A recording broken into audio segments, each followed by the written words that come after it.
嘎赫么哥们，在很久以前的旧大武部落，诞生了一个带有红眼睛的婴儿，部落将他取名为嘎赫么哥们，希望他将来能成为一名伟大的勇士。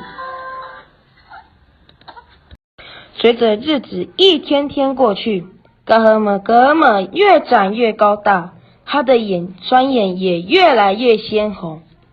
有一天，他趴在屋顶上看着蚂蚁看，突然间蚂蚁就着火了，就连一旁乱飞的苍蝇竟然也冒起火花了。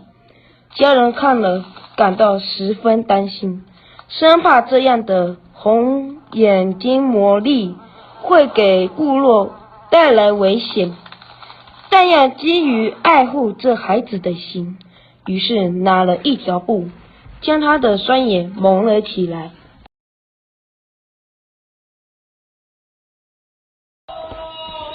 嘎赫么哥们长得比任何人更高大，就像部落入口的老树一样，双眼的魔力也越来越强大。有敌人或猛兽侵略，他就会义无反顾地站出来，使用他的红眼睛对抗威胁，保护部落。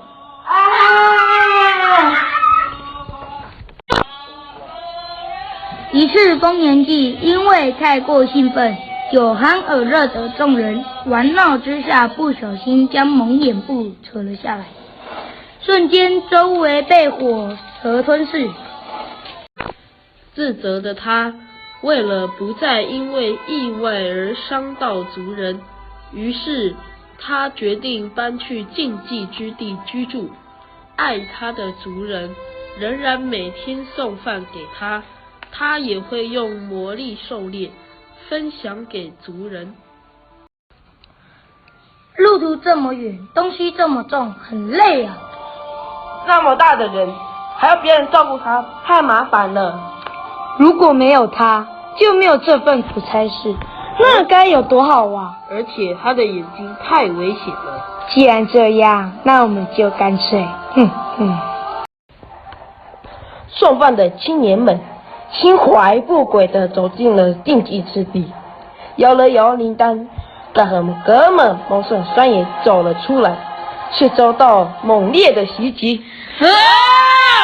他气愤地拿下眼罩，刹那间山崩地裂，火光漫天，山洞撕裂，就连岩石也烧得发红。一阵天摇地动后，嘎赫么哥们与突袭者一同安眠于大地之下，只留下烧得七彩斑斓的岩壁。训诫者族人平时要互助相敬，得以不可忘形。